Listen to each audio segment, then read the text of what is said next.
Muito boa noite a todos e todas, meus amigos e minhas amigas do Grupo Espírita Luz e Amor.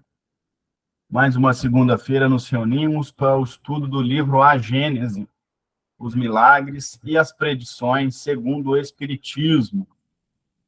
Nós estamos já no capítulo final da nossa saga desse estudo tão rico, né? Como a Ana falou na prece dela, esse livro tão importante que a gente vê que abre, né? Abre os nossos olhos, né? A gente passa por um estudo muito diversificado, claro que com uma linha, né? Uma linha que se interliga todo, mas a gente estudou lá na introdução os atributos divinos, estudamos também o momento que o livro foi publicado, que dos 5 principais, ele é o último a ser publicado, porque ele precisava das informações dos 4 primeiros. Né? Então, é um livro que tem uma profundidade muito grande. Nós passamos pela gênese planetária, passamos por um estudo, eu não vou falar difícil, eu vou falar complexo, das camadas geológicas, surgimento, né? Antes a gente falava do surgimento dos planetas, estudamos aí astronomia, aprendemos sobre o surgimento dos seres vivos na Terra, né? O surgimento das plantas, a evolução das plantas, o surgimento dos animais, a evolução dos animais, e aí o aparecimento, né, a chegada do princípio inteligente, somos nós espíritos aqui na Terra. Depois que a gente compreendeu essa evolução, a gente foi estudar sobre os milagres, os ditos milagres, que nada mais são do que o exercício de faculdades mediúnicas que Jesus tinha de forma excepcional, incomparável, se a gente utilizar nós como comparação, né? Nenhum de nós chegou nem perto de fazer o que ele fez. Alguns têm uma mediunidade, né? Devido à sua envergadura moral, à sua missão aqui na Terra, tiveram aí, sim, uma possibilidade grande de exercer o que a gente estudou, como a dupla vista, né? Como os desdobramentos. E um bom exemplo que a gente tem é o Chico, o nosso querido Chico, né? Que conseguia aí ter essa visão muito ampla, essa dupla vista muito desenvolvida, esse contato quase que 24 horas com o mundo dos espíritos, né? Então, ele é um bom exemplo de um de nós que conseguiu exercer bem essas faculdades, mas como Jesus, nenhum de nós conseguiu exercer. E aí, como a gente não entendia, né, o que Jesus estava fazendo, a gente precisou chamar de milagre, de falar que era sobrenatural.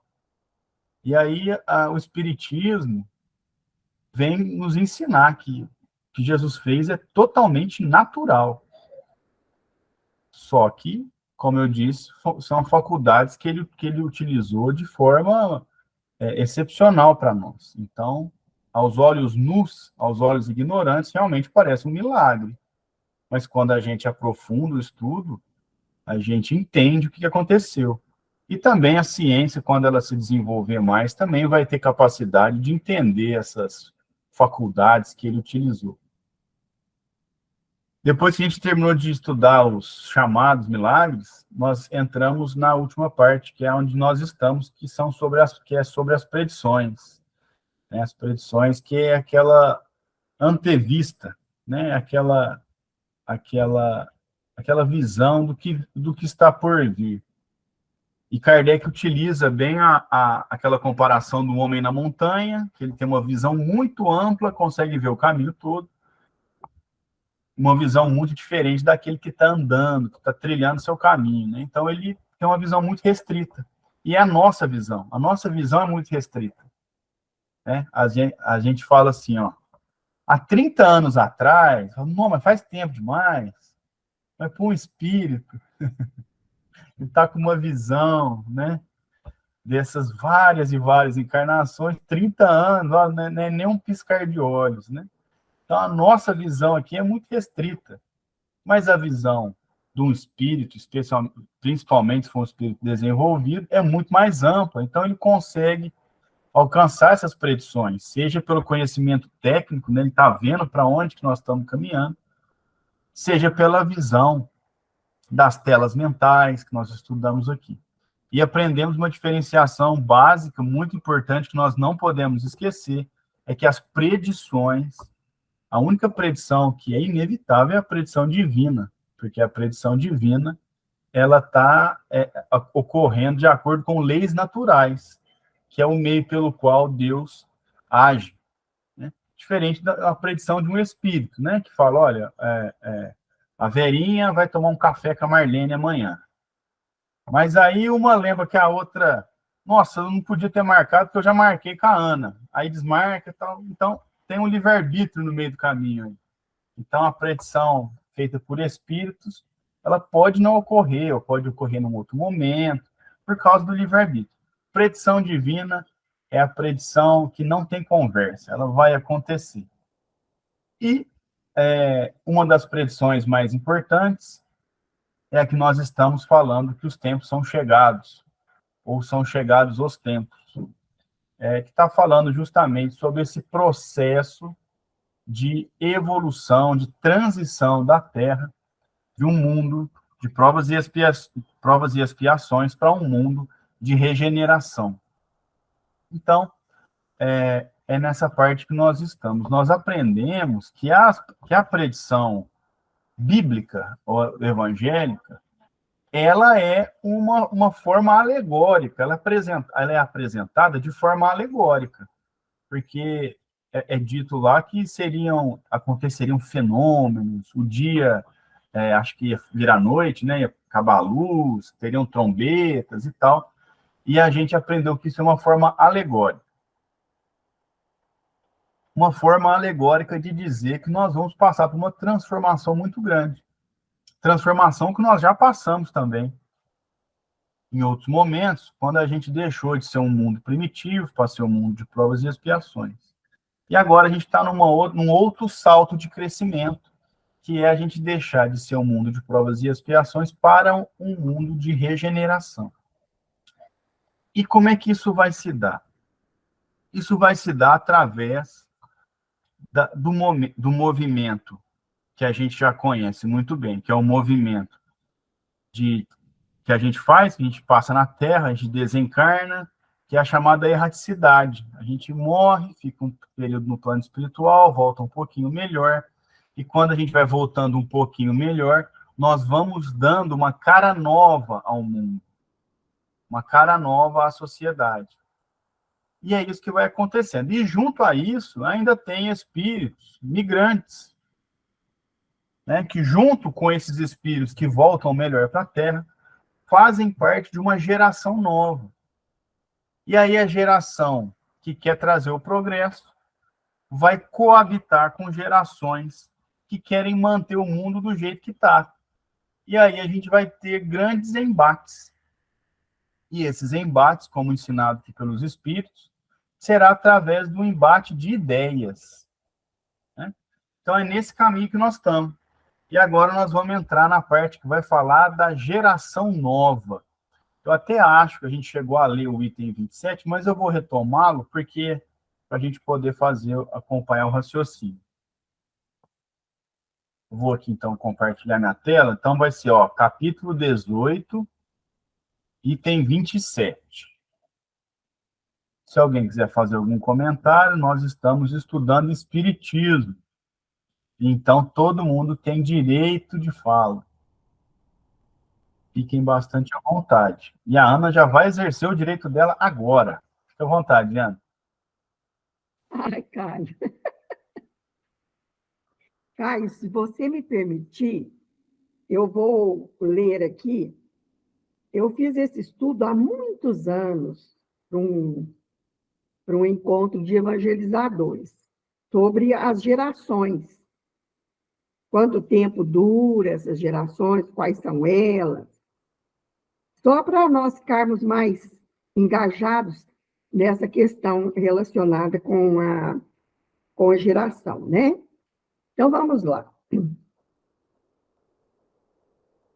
Nós temos a geração Baby Boomers, que é a minha geração, certo? Estou com 78 anos, nasci em 1945, antes do término real da Segunda Guerra Mundial. Então, eu sou aquela geração pós-guerra, Baby Boomers, ou Baby Boom, porque logo após o fim da guerra, em que os soldados voltaram para os seus lares, houve um boom de nascimento, dali 9 meses, porque ficaram muito tempo fora, né? A guerra havia, pela lei de destruição, destruído milhões de vidas foram sacrificadas, né? Durante a Segunda Guerra Mundial. Então, em meio a tudo isso, a toda aquela parafernália, antes que terminasse a guerra, antes que fosse jogada as bombas sobre Hiroshima e Nagasaki, eu nasci, sou da geração Baby Boomers. Bom, essa geração, ela foi criada com rigidez, né? Nós fomos criados com uma certa rigidez. Eu nem tanto, a verdade para vocês, era rígido, sim, mas os meus pais eram, assim, mais avançados no tempo, a cabeça deles, o pensamento deles. Então, eles me deram, assim, uma certa liberdade. Mas, de modo geral, foi uma geração criada ali com rédeas curtas, né? Então, essa geração é disciplinada, né? Foi uma geração que cresceu focada e obstinada no trabalho, e valorizam muito, né? Buscam a realização pessoal, buscaram, né? E buscam, e querendo melhores condições de vida. Bom, atrás da minha geração, depois da minha geração, aliás, adiante, né? Da minha geração, veio a geração das minhas filhas. Geração X. Essa geração X foi aquela geração que presenciou e vivenciou os tempos de Guerra Fria e o chamado equilíbrio do terror, em que as potências que venceram a guerra, mais uma tinha o privilégio, entre aspas, de ter descoberto primeiro a bomba atômica. Então, essa geração vivenciou, juntamente com a minha, aquele período de Guerra Fria, com o chamado equilíbrio do terror. Porque logo outras nações, passada a guerra, também descobriram o segredo da bomba atômica. Então, uma, a União Soviética e Estados Unidos, uma ameaçando a outra. Foi aquela época em que capitalismo, representado pelos Estados Unidos, e o socialismo, representado pela União Soviética,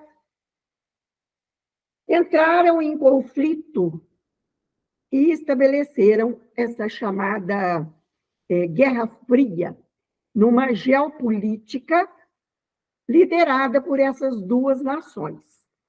Estados Unidos no Ocidente, União Soviética, parte do Ocidente, parte no Oriente. E uma ameaçava a outra. Então, havia um certo equilíbrio, que eles não faziam guerra frente a frente, né? Mas guerreavam nos quintais dos vizinhos. Foi quando ocorreu a Guerra do Vietnã, a Guerra no Afeganistão, certo? Foram guerras terríveis, e que marcaram muito as gerações que vivenciaram aquele momento, né? Então, essa Guerra Fria provocou transformações e grande impacto no cenário social, cultural. Como maio de 68, a onda hippie e a luta por direitos políticos e sociais. Então, é nessa geração X que surgem os hippies. Espalharam piolho para muita gente, porque eles eram cabeludos e viviam assim uma vida um pouco promíscua, alguns, né? Um tanto promíscua. Então, foi aquela piolhada pelo mundo nas cabeças das crianças. Eles eram cabeludos e viviam de paz e amor. E diziam assim: faça amor, não façam guerra. E eles faziam amor, né? Então, essa geração enfrentou um mercado de trabalho muito competitivo. Depois, após essa geração, vem a geração Y. E essa geração presenciou a chegada do novo milênio, né? Os anos 2000. Considerada criativa, alinhada às causas sociais, não tem como prioridade o trabalho, como na geração Baby Boomers e geração X. Não procuram estabilidade na carreira, bem ao contrário, como eu disse, das gerações anteriores. Acostumados com a tecnologia moderna, são multitarefas, são multifocados, porque eles aprendem. Você fala assim, menino, mas você está ouvindo música e está estudando? Então, ele ouve música, ele aprende, ele está lá no celular, está na aula. Eles são multifocados. É uma geração já que veio preparada para essa tecnologia 5, 6G, né? E é chamada também, essa geração, de geração millennials. Depois dela vem a geração Z. São os jovens que nasceram a partir de 1997. E agora eles já estão entrando no mercado de trabalho. São os chamados nativos digitais. Parece que eles já nascem com um chip. Eu brinco assim, já nascem com um chip a mais, né? Porque eles têm uma facilidade para digitam, né? Com uma facilidade incrível, no instantinho. Enquanto eu fico ali catando milho no celular para mandar uma mensagem, eles mandam 10, né? Tem uma agilidade nos dedinhos, uma coisa incrível, né? Então, eles já nasceram, são chamados nativos digitais. E eles também são multifocais, aprendem de várias maneiras. E são mais engajados nas questões ambientais, porque nesse meio de tempo houve um despertar da consciência ecológica e essa geração já passou a ser educada na escola para ter um olhar focado no meio ambiente, nos animais, nas plantas. Então, é interessante, né, como é que essas gerações foram evoluindo, como é interessante esse estudo que a sociologia faz, né? E depois dessa geração Y, Z, aliás, vem a geração alfa. Essa geração alfa, ela é plenamente exposta à tecnologia e às telas, Isso fica bem marcado. Você vê criancinhas com o tablet, com o celular na mão, os pais compram. Crianças pequenininhas, de 2 anos, né? Já está lá com o seu tablet, vendo determinados desenhos animados que hoje não são como na minha época, né? Bons de ver. Apesar que na minha época tinha o tio Patinhas, que fazia muita peripécia, vamos dizer assim, né? Tinha o Pica-Pau, que não era lá muito ético também. Então, tem toda essa problemática aí, né? Então, essas crianças da geração alfa, elas são flexíveis, elas já são mais autônomas, elas têm um potencial maior para as inovações, para a busca de solução de problemas de uma forma bem colaborativa. E elas querem ser as protagonistas, porque elas foram colocadas pela educação como protagonistas da história, né? Então, eles gostam de aprender, mas gostam de vivenciar experiências, pôr a mão na massa, porque a educação foi voltada para isso. Então, vocês vejam bem como é interessante esse estudo, né, dessas gerações. E agora eu vou parar por aqui, porque já dei uma geral, né? Não vamos entrar em mais detalhes, para não tomar tempo do estudo do Caio. Mas eu espero que eu tenha colaborado para a gente entender melhor. E qual é o período entre uma geração e outra? Para falar assim, essa é a geração tal, essa é a geração... Hoje é de 10 anos. Era de 25, hoje caiu para 10. Certo? Então, por exemplo, a minha baby boomers, as minhas filhas, geração X. Os meus netos, geração Y. Os meus bisnetos seriam geração Z. E a filhinha Ana, do Caio, é da geração Alfa. Já está na escola, já entrou agora, né, Caio? Na escolinha, já está sendo alfabetizada. Então, percebe-se nitidamente a diferença entre uma geração e outra. São gerações novas que sucedem umas às outras. E eu agradeço vocês pela atenção. Muito bem. 2 coisas. O estudo não é meu, é nosso. E outra coisa, você não toma tempo, você contribui, é diferente. Né? Porque você facilitou toda a explicação aqui. Porque geração nova é a geração que traz coisas novas. E você, com essa explicação didática sua, ficou muito claro como a geração vai ficando adaptada ao crescimento e ao desenvolvimento do planeta.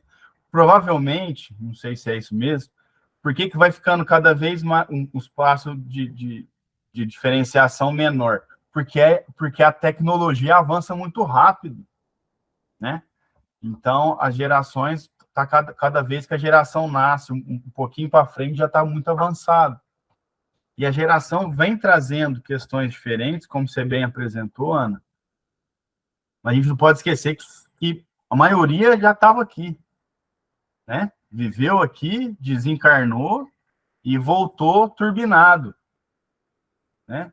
Voltou turbinado essas gerações. Então, a geração, como você disse aí, da minha filha, que já entra no tablet, não sei o quê, não sei o quê, a gente não sabe bem ao certo, mas estava lá para trás aí, ó, né? Vivendo na roça, né? Sem luz elétrica, né? Mas à medida que a gente vai nascendo, passando pela erraticidade, a gente vai contribuindo e aí as gerações vão vindo cada vez mais avançadas, porque essa é a lei.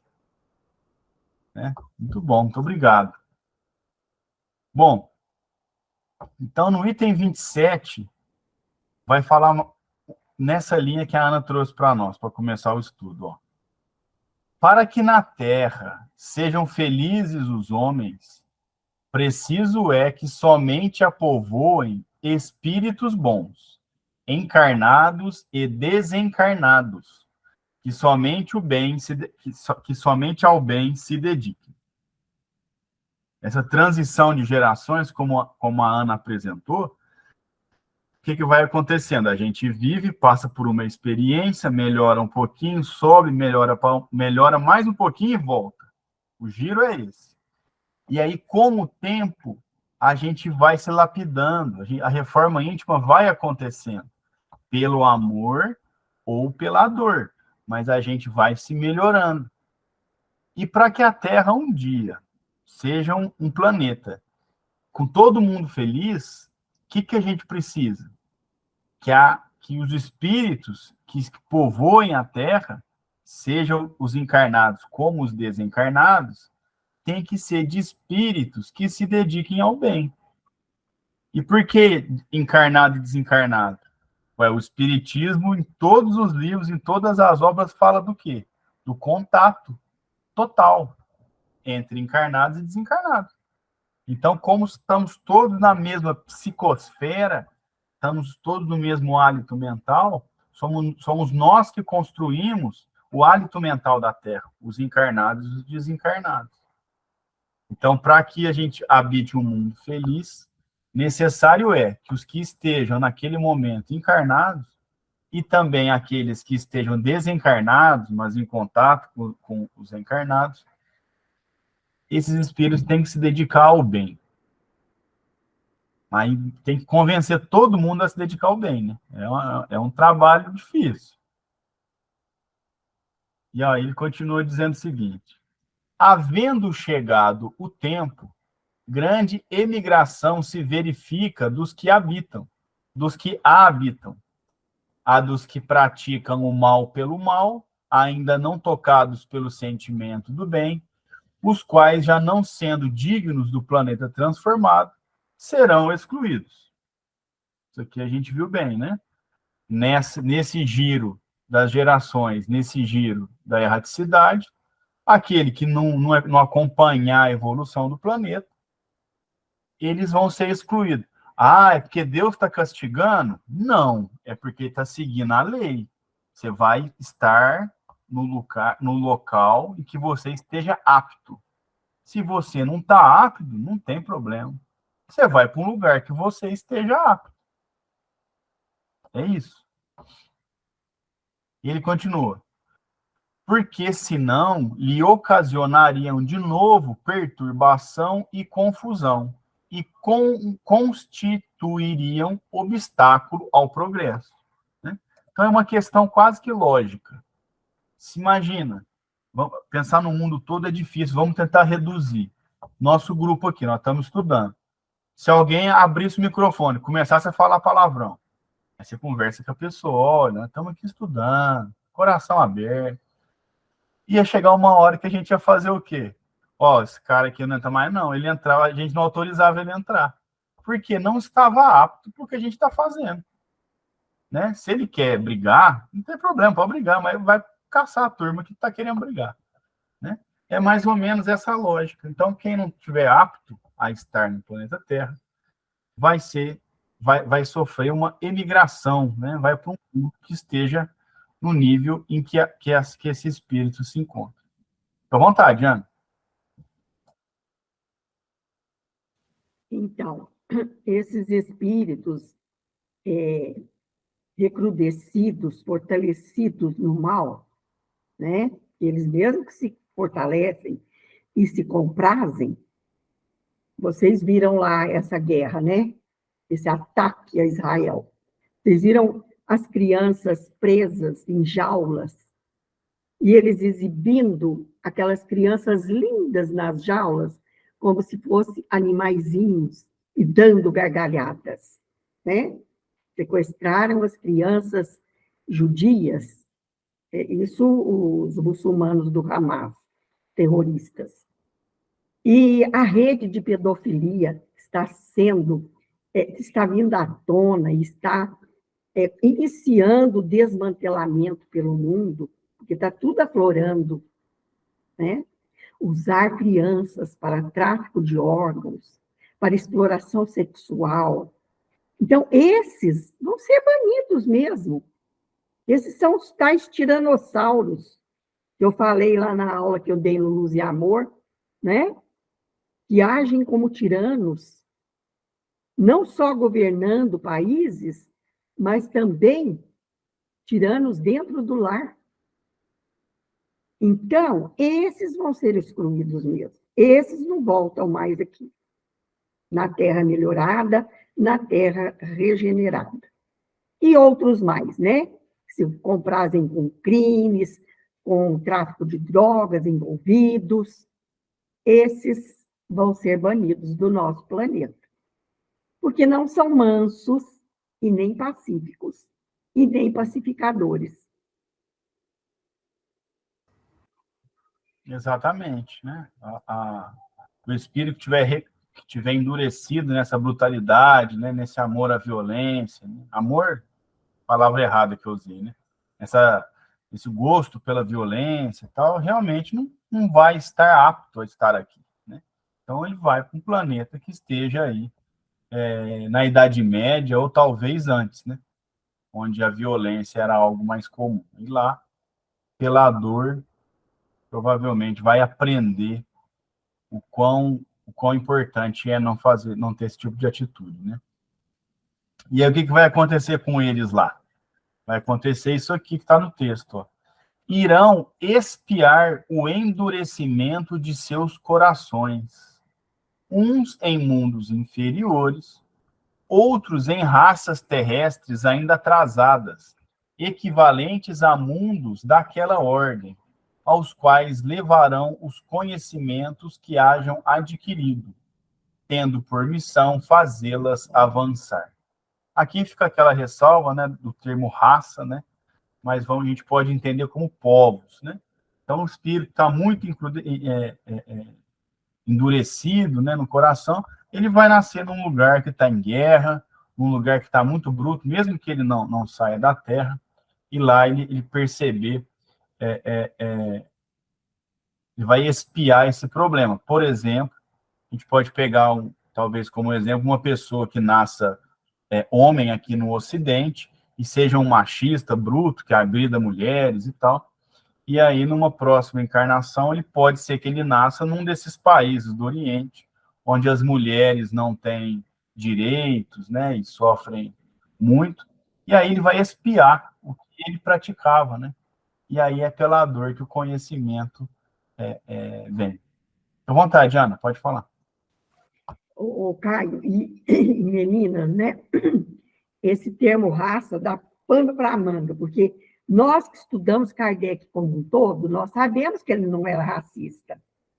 Mas, na época, utilizava-se esse termo raça, né? E nós sabemos que, evolutivamente falando, aqui no planeta Terra, existem pessoas mais evoluídas e existem aquelas menos evoluídas. Então, é a isso que Kardec se refere. Ele não pode ser chamado de racista por causa disso aí, porque é uma realidade. Existem povos ainda que são mais atrasados, mas mesmo dentro deles existe uma graduação. Existem aqueles que individualmente são mais evoluídos, aqueles que são menos. E acusa o Kardec de racista. Isso é quem não conhece o Espiritismo em suas bases e de forma mais profunda. Aí vai falar que Kardec é racista. Mas ele não tem nada de racismo. Nada, nada, nada. O que ele fala é uma realidade e ele usa um termo que usava na época, raça. E tem gente falando muito isso, né? Uma barbaridade. Demais. Mesmo espíritas. Mas porque não conhecem o Kardec em profundidade. Não conhecem. Porque outras pessoas falaram sem problema até, mas o duro que são os espíritos.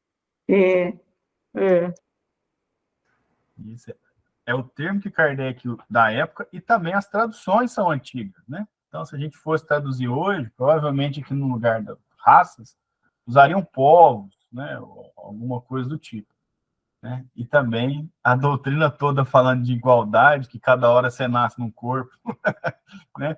Então, assim, hoje nós somos brasileiros, amanhã nós nascemos aí em outro lugar, enfim. Bom, e aí Kardec continua dizendo o seguinte, ó: substituí-losão espíritos melhores, que farão reinem em seu seio a justiça, a paz e a fraternidade. Então, é como a gente pode falar que é uma recomposição de estoque, né? Uma turma vai emigrar e uma turma vai chegar também, né? E a turma que chega, né, os espíritos mais evoluídos, eles se somam aos que já estão ali na Terra e aí conseguem implantar definitivamente a justiça, a paz e a fraternidade. À vontade, Ana. E esses migrantes, sejam eles imigrantes ou emigrantes, ou seja, espíritos que estão reencarnando na Terra e outros que estão emigrando, saindo do planeta, os imigrantes, os que chegam, podem vir até de outros planetas. Não necessariamente eles vêm do próprio planeta Terra. Às vezes já galgou uma evolução a mais em um outro planeta mais evoluído, então ele vem para preparar a Terra para ser também mais evoluída a cada geração. Vem com ideias novas, pensamentos novos, sentimentos novos. Exatamente. Aí aparecem essas pessoas aí, né? Que Kardec utilizava como homens de gênio, né? Ele dizia, né? Espíritos evoluídos que ajudam, né, nesse processo de transição também. Bom, Kardec continua dizendo o seguinte: a Terra, no dizer dos espíritos, não terá de transformar-se por meio de um cataclismo que aniquile de súbito uma geração. A atual desaparecerá gradualmente, e a nova lhe sucederá do mesmo modo, sem que haja mudança alguma na ordem natural das coisas. Então, para fazer essa transição, não precisa cair um meteoro aqui matar todo mundo. Não precisa ter uma troca estanque. É gradual. Ora, nós estudamos aqui na Gênesis, falando da parte do livro A Gênesis, a primeira parte, olha a demora que foi para passar camada geológica por camada geológica. E agora a gente acha que a transição vai dar rápido. Ela é lenta mesmo. Então, nasce, tanto é que vem o Allan Kardec, por exemplo, e a equipe, a turma toda lá, no final do século XIX, nós estamos estudando eles ainda agora, aqui, 2023, para estudar mais um pouco, para vir outro, porque as ideias, elas não são assim, nasce um espírito, né? Um espírito nasce no corpinho lá, traz uma ideia, muda o mundo todo. Não, ele traz uma semente, aí vem um outro, dá uma gotinha de água, e é muito lentamente mesmo. Então, não tem essa coisa de filme, né, que explode tudo e muda. Não, é gradual. Né? É uma mudança sem que haja como ele colocou aqui, sem que haja mudança alguma na ordem natural das coisas. Então, quem está esperando o dia do juízo final, não vai ter. Né? Não vai ter. Não vai ter um dia, né? De quinta-feira, do dia tal, vai separar os bons dos... Não é assim. É lentamente, né? Porque é assim que são as leis naturais. Depois Kardec diz o seguinte: tudo, pois, se processará exteriormente, como só ia acontecer, né?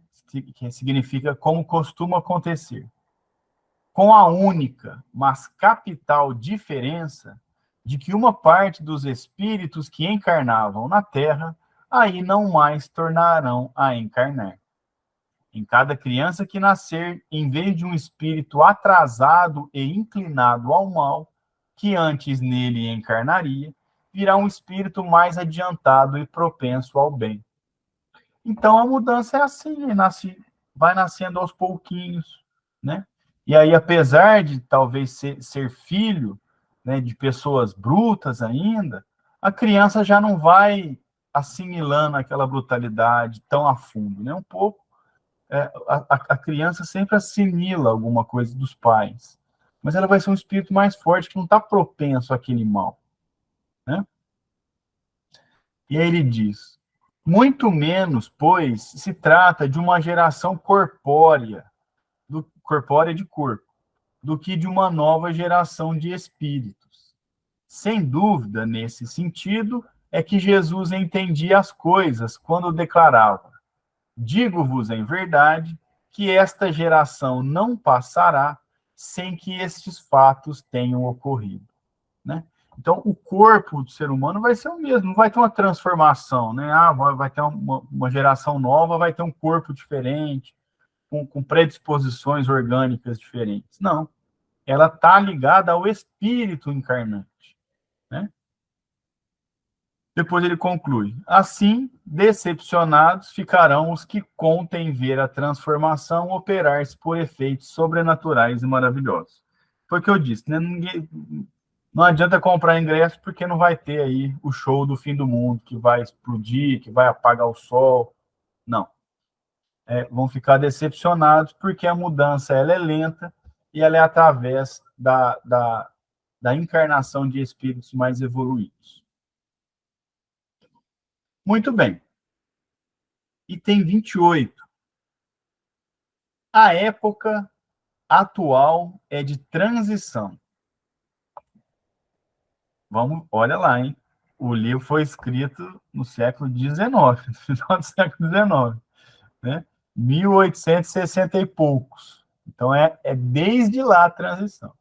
Então, ó, a época atual é de transição. Confundem-se os elementos das duas gerações.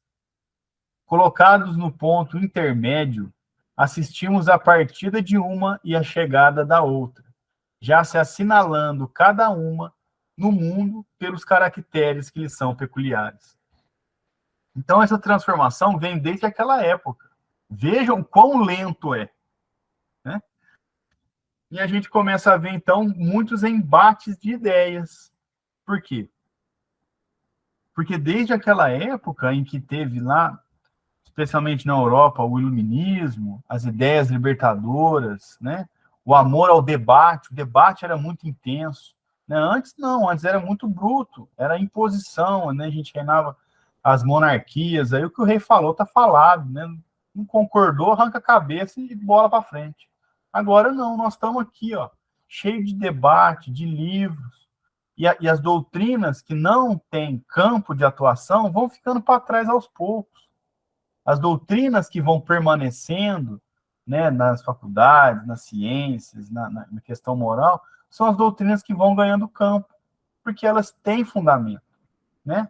É lógico, elas vão passando por reformas, por mudanças, né, com essas gerações que vão nascendo. Mas é assim que vai dando a mudança. É assim que vai se dando a transição. Tem ideias e ponto de vista opostos às duas gerações que se sucedem, pela natureza das disposições morais, porém, sobretudo das disposições intuitivas e inatas, torna-se fácil distinguir a qual das duas pertence cada indivíduo. Então, nesse choque de ideias, nesse choque de gerações, a grande diferença está nas disposições morais, né? É uma questão intuitiva, né? A turma aí, vamos dizer assim, da geração nova, ela não tem essa intuição, essas ideias inatas de segregação racial, né, de diferença de gênero. Ela não dá bola para isso. Não é assim que ela enxerga o mundo não está dividido, né? Ela vai tendo essas ideias mais libertadoras e progressistas que as gerações anteriores. Cabendo-lhe fundar a era do progresso moral. A nova geração se distingue por inteligência e razão geralmente precoces, juntas ao sentimento inato do bem e a crenças espiritualistas, o que constitui sinal indubitável de certo grau de adiantamento anterior. Então, eu vou dar um exemplo aqui, é muito bruto, mas ele é bem característico. Antigamente, as penas para quem cometia crime eram penas corporais, era amarrar no poste e descer a lenha. Mas, assim, era para descer a lenha em praça pública, as pessoas tinham penas de amarrar partes do corpo, cada uma num cavalo diferente, destroncar a pessoa. Por que isso não tem mais? Não foi uma pessoa que apareceu e falou, gente, tá errado. Porque as gerações que vieram nascendo não se incomodavam com aquilo. Ah, mas a pessoa cometeu um crime dos piores. Eu não quero ver isso. E aí a gente foi deixando esses costumes. É assim que a geração vai se dando. A transição vai se dando. Nós vamos abandonando esses costumes, né? A gente tinha antes de Cristo a lei de Talião, então a pessoa furtou, você corta a mão fora, né? A gente foi abandonando isso, na cultura mesmo, né? Porque as gerações foram nascendo e não gostavam daquilo, não deram, né? Não deram continuidade àquelas práticas. Então é assim que a gente vai moldando o mundo, devagarzinho mesmo. E aí ele diz, não se comporá exclusivamente de espíritos superiores, mas do que já tendo progredido, se acham predispostos a assimilar todas as ideias progressistas e aptos a secundar o movimento de regeneração, né? Então, essa geração nova, como a gente disse aqui, não vai vir uma leva total e trocar todo mundo, né? Vai vir, claro, esses espíritos que vão nos ajudar, mas aqueles que estão dispostos a melhorar, eles também vão fazer parte dessa nova geração.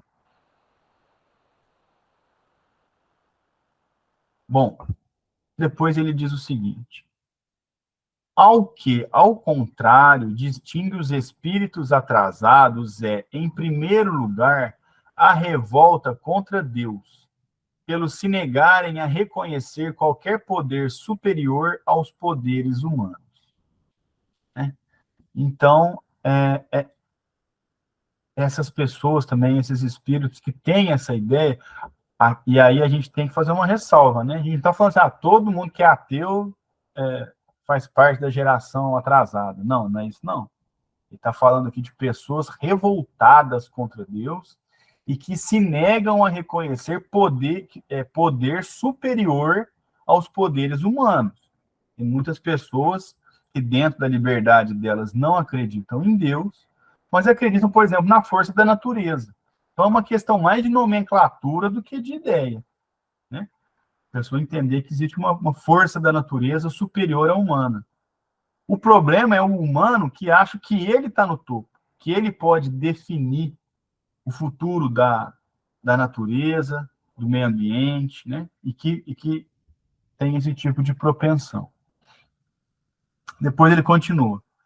A propensão instintiva para as paixões degradantes, para os sentimentos antifraternos de egoísmo, de orgulho, de inveja, de ciúme. Então, os espíritos endurecidos nesse sentido, né? Que sentem satisfação com a agressão, né? Com ciúme, a inveja, todos esses sentimentos que são ainda muito materializados, ou ligados à materialidade. Enfim, o apego a tudo que é material. A sensualidade, a cupidez, né? Cupidez é a cobiça de bens materiais, a avareza, né? O popular avareza é o pão duro, não divide as coisas, né? Então, esses espíritos endurecidos aí, que fazem parte dessa geração anterior que vai realmente deixar a Terra. Depois ele conclui: desses vícios é que a Terra tem de ser expurgada pelo afastamento dos que se obstinam em não emendar-se. Então, é desses vícios, porque qualquer problema que a gente encontre na Terra vão estar ligados a essas questões aqui: egoísmo, avareza, ciúme, sensualidade. Né? Então, a gente tem que expurgar, e a gente tem que expulsar esses sentimentos da Terra. Então, aqueles que não querem perder esses sentimentos terão que emigrar. E aí, mas por quê? Porque são incompatíveis com o reinado da fraternidade e porque o contato com eles constituirá sempre um sofrimento para os homens de bem. É impossível a gente conciliar a fraternidade com a avareza, né, com o pão duro.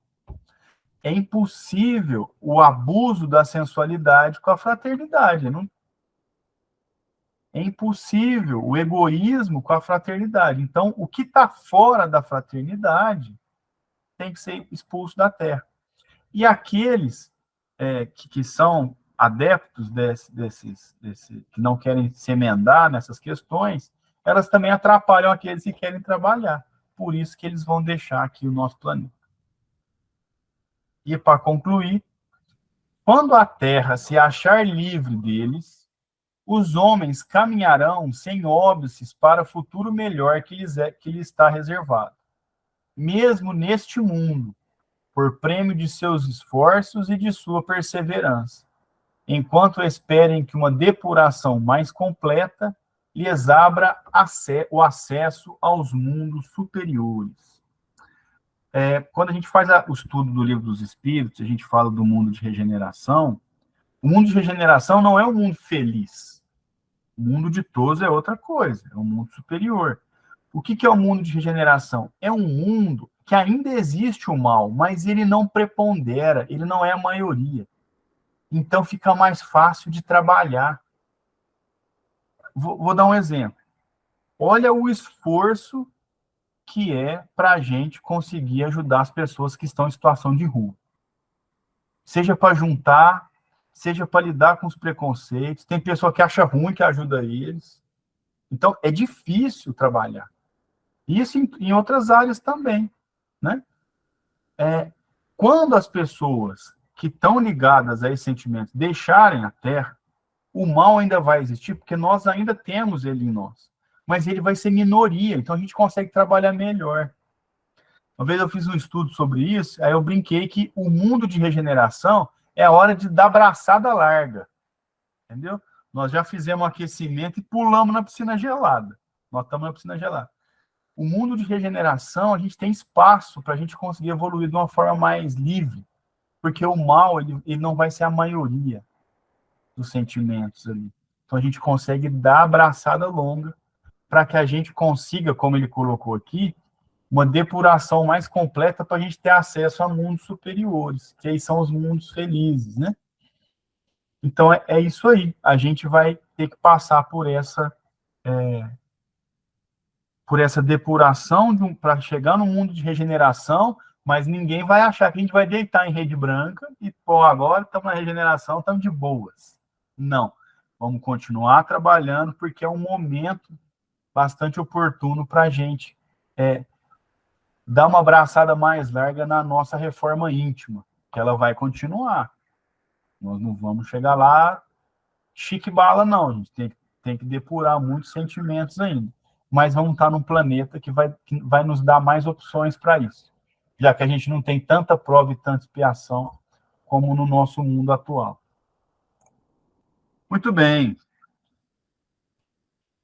Então, paramos aqui no 29, e na semana que vem a gente continua. Talvez dê tempo, ou não, sem pressa nenhuma, da gente continuar aqui os estudos.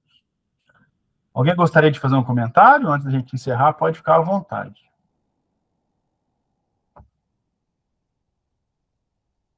Caio, a gente fica lendo esse texto e fala, meu Deus, é a fraternidade.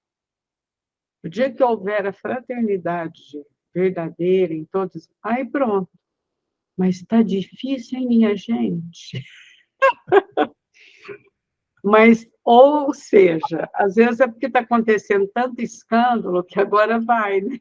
Assim, a hora que chegar no fundo do poço, dizem que às vezes tem que chegar no fundo do poço para depois querer subir, né? Vamos, né? Vamos orando aí. Vamos orar, né? Ô, Marlene, lembra o povo aí de sexta-feira.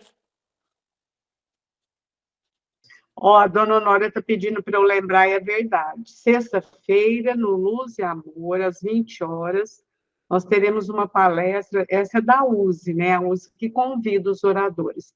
Vai ser o doutor Isaías Claro. Então, gente, eu já até falei para o Zé Mauro na outra reunião, Zé Mauro do céu, é perto de feriado, hein? Chama o homem de fora, e aí chega, não tem ninguém, não, tem que ter lá pelo menos metade do salão, pelo amor de Deus. Eu Então, já ficam todos... convidei meu irmão José e convidei o Ronilton, meu sobrinho. Eu ainda falta convidar a Elza, minha irmã, mas ela é capaz que ela não vem, porque meu cunhado, ele não sai mais de casa, né? Que ele deu AVC, mas ao menos a Ana, às vezes ela vem, eu vou convidar. Ah, então, convida aí, dona Honória, vocês também, gente. Se cada um levar um, já tá bom. Valeu, dona Honória, pela lembrança. Obrigada, viu? Gente, boa noite, fica com Deus, tá? Só não vai esperar a festa, dona Honória? Vai rezar, né? Então tá, vou esperar. Eu pedi para mim fazer o início, mas eu tô meia rouca, tá ruim a voz. Passou muito rápido, né? Passou, porque o assunto assim, nossa, mexe muito com a gente, né? Porque nós estamos vivendo, nossa, nós vamos ter fé, né? É isso aí, muito triste, nós estamos com 2 guerras em curso aí, né? Mas a gente estuda e, como vocês disseram, especialmente esse final do livro, é uma mensagem de esperança e que reforça a coragem que a gente tem que ter para enfrentar, né? A gente não pode esquecer que a nossa visão é muito pequena, então a gente olha num trechinho muito pequeno. Quando a gente estuda o espiritismo, a visão abre, aí a gente fala, então não é tudo isso. Ô, Caio, e nós também, nós não estamos aqui compulsoriamente. É verdade. Nós estamos aqui por livre escolha nesse momento. Então, se nós escolhemos, é porque nós vamos ter forças, né? Se Deus quiser, nós não vamos fracassar para atravessar essa transição, que não é fácil. A casa em reforma, né? Então, você está sujeito a tropeçar nos entulhos, né? Mas nós temos que orar, vigiar e orar, para não cair nas armadilhas, não tropeçar nos entulhos da destruição, da reforma, porque toda reforma ela tem que ter uma destruição, né? É lei. E as guerras, eu queria dizer, elas fazem parte da lei de destruição. Que nós, infelizmente, ainda temos, né? Países, nações belicosas, povos belicosos, pessoas belicosas, que não querem saber da paz. E se deixam levar também pelos espíritos maléficos que existem lá do lado de lá e que fomentam, né? Fomentam, falam, o doutor Novelino falava para a gente o seguinte, morto cão, a raiva não acaba.